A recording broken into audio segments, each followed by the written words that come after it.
आज ऑफिसमध्ये कामाचा अक्षरशः डोंगर कोसळला होता. सकाळपासून संध्याकाळपर्यंत मेंदू आणि शरीर दोन्हीची चांगलीच दमछाक झाली होती. जेवण उरकून आता थेट अंथरूण गाठायचंच असा विचार माझ्या मनात येत होता.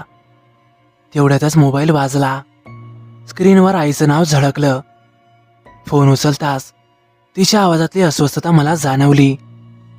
बाळा, तुला एक गोष्ट सांगायची आहे. पुढच्या क्षणी तिने जे सांगितलं त्याने माझ्या काळजाचा ठोका चुकला. आमच्या लांबच्या नात्यातली ती मुलगी जिच्यावर मी जीवापाड प्रेम करीत होतो, तिचं आता लग्न ठरलं होतं. ती मोठ्या घरची पोर. तिच्यासाठी मी आतोनात कष्ट घेत होतो, अनेक स्वप्न पाहत होतो, पण नशिबाने माझी साथ दिली नाही.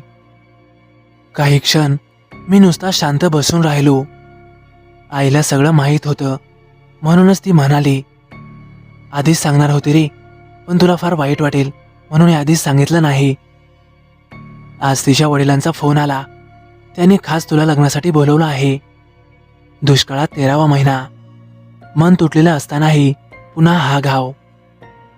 पण शेवटचं एकदा तरी तिला पाहावं या क्षीणाशेवर का होईना मला जावंच लागणार होतं. 8 दिवसांवर लग्न होतं. ऑफिसमध्ये सुट्टीचा अर्ज दिला. 2 दिवसात काम उरकून निघायची तयारी केली. आतून फारच तुटल्यासारखं वाटत होतं, पण खरं प्रेम प्रत्येकाच्या नशिबात नसतं हे स्वतःला समजावत मी स्वतःला सावरलं.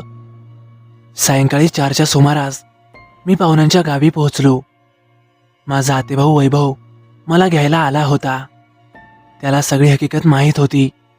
त्याच्या गळ्यात पडून मनसोक्त रडावं असं मला सारखं वाटत होतं, पण अश्रूंना आवर घालून खोटं हसतच मी त्याच्या गाडीवर बसलो. तोही काही न बोलता गाडी चालवत राहिला. 2-3 दिवस कसे तरी गेले. हळद झाली आणि अखेर लग्नाचा दिवस उजाडला. सर्वत्र आनंदाचं वातावरण होतं. फुलं, लाईट्स आणि सर्वत्र हशा. पण माझ्या आत मात्र शांतपणे काहीतरी मरत होतं. संध्याकाळचं लग्न मंगलाष्टका सुरू झाल्या आणि त्या क्षणी माझ्या मनावरचा ताबा सुटला. डोळ्यातून अश्रू उघळू लागले. मी मांडव सोडला आणि लांबवर एका मोठ्या झाडाखाली जाऊन बसलो. थोड्याच वेळात वैभवही मला शोधत शोधत आला. त्याने मला समजवण्याचा प्रयत्न केला. कसं तरी लग्न आटोपलं. नवरीला वाटी लावून लोक आपापल्या घरी जायला निघाले. पण माझं दुःख मात्र काही केल्या कमी होत नव्हतं. मन हलकं करण्यासाठी आम्ही प्यायचं ठरवलं. पाहुणे रावणे असल्यामुळे आम्ही 4घेजण म्हणजे मी, वैभव आणि आणखी आमचे 2 मित्र थेट स्मशानभूमीकडे निघालो. रात्रीचे जवळपास 11 वाजले होते. सगळीकडे काळोख, वाऱ्याची सळसळ. स्मशानातली ती गूढ शांतता थेट आमच्या अंगावर येत होती. वैभवने ग्लास भरले. घ्या असं म्हणत त्याने रिकामी बाटली मागे भिरकावली. ती दगडावर आपटून फुटली. सगळ्यांचं लक्ष तिकडे गेलं आणि दुसऱ्या क्षणी आम्ही ग्लासांकडे पाहिलं आणि क्षणभरातच सर्वांग शहारलं. कारण नुकतेच भरलेले 4ही ग्लास पूर्णपणे रिकामे होते. आयला, हे कसं शक्य आहे? आमच्या डोळ्यात एकच ग्लास भरले होते.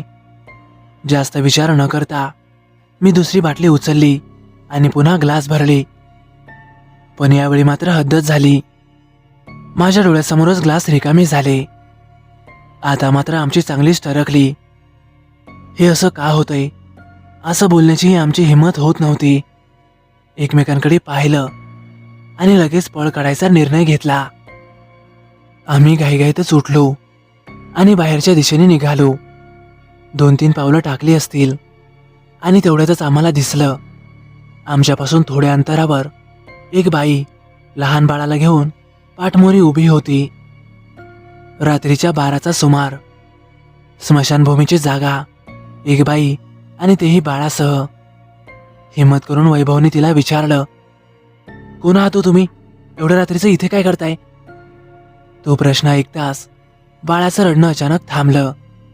पण ती बाई काहीच बोलली नाही. आमच्यातल्या एका मित्राने पुन्हा विचारलं, ओ ताई, कोण आहात तुम्ही आणि एवढ्या रात्री इथे काय करताय? हळूहळू ती आमच्याकडे वळाली आणि तिचं रूप पाहून आमच्या पायाखालची जमीनच सरकली. पूर्ण चेहरा जळालेला, कोळशासारखा काळा आणि त्यातून बाहेर आलेली लालभडक बुबुळं, त्यातून हळूहळू रक्तस्राव होत होता. घामाच्या धारा अंगावरून वाहू लागल्या. कोणाच्याही तोंडातून शब्द फुटेना. आम्हाला पळायचं होतं, पण भीतीने अंगात रानच उरलं नव्हतं. तेवढ्यातच ती बाई बोलली, माझ्या बाळाला भूक लागली आहे.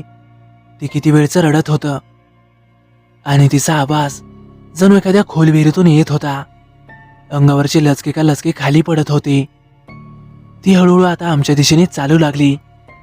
आम्ही सर्व प्रचंड घाबरलो. आम्ही एकमेकांकडे पाहिलं, डोळ्याने इशारा केला आणि जीवाच्या आकांताने सुसाट वेगात बाहेरच्या दिशेने पळत सुटलो. मागे वळून पाहायची हिंमत होत नव्हती. आमच्या एका मित्राचं घर जवळच होतं. आम्ही थेट तिथे पोहोचलो. घरात फक्त त्याची आजी होती. आम्ही तिच्या जवळ जाऊन बसलो. तिने आमचे चेहरे बघताच ओळखलं की आम्ही नक्कीच काहीतरी विचित्र अनुभवलंय. आम्ही थरथरतच सगळी हकीकत तिला सांगून टाकली. सर्व काही शांतपणे ऐकून घेत तिचा चेहरा जरा गंभीर झाला. ती हळूच म्हणाली, अरे खूप वर्षांपूर्वीची गोष्ट आहे. सासरच्या छळाला कंटाळून आपल्या गावातल्या एका बाईनं स्वतःला पेटवून घेतलं होतं. ती जागीच मरण पावली. काही लोक म्हणतात तिला जाळून मारलं गेलं. तेव्हापासून मात्र ती स्मशानाजवळ दिसते आणि तिच्या बाळासाठी खायला मागते. हे ऐकून आमच्या मनात भीतीपेक्षा दया आणि सहानुभूती जास्त दाटून आली. ती रात्र आम्ही तिथेच काढली आणि सकाळी निघताना आम्ही 2 दुधाच्या बाटल्या स्मशानाजवळ ठेवून आलो. ती रात्र आम्ही तिथेच काढली आणि सकाळी निघताना 2 दुधाच्या बाटल्या त्या स्मशानाजवळ ठेवून आलो. आजही त्या स्मशानाकडे पाहिलं की अंगावर सरसरून काटा येतो. तर मित्रांनो, कसा वाटला तुम्हाला अनुभव? आवडल्यास नक्की लाईक करा, कमेंट करायला विसरू नका. आणि हो, आपल्या चॅनलला आतापर्यंत सबस्क्राईब केलं नसेल तर नक्की सबस्क्राईब करा आणि बाजूला येणाऱ्या बेल आयकॉनलाही नक्की दाबा. तर चला मग भेटूया परवा एका नवीन सत्य अनुभवासह. धन्यवाद.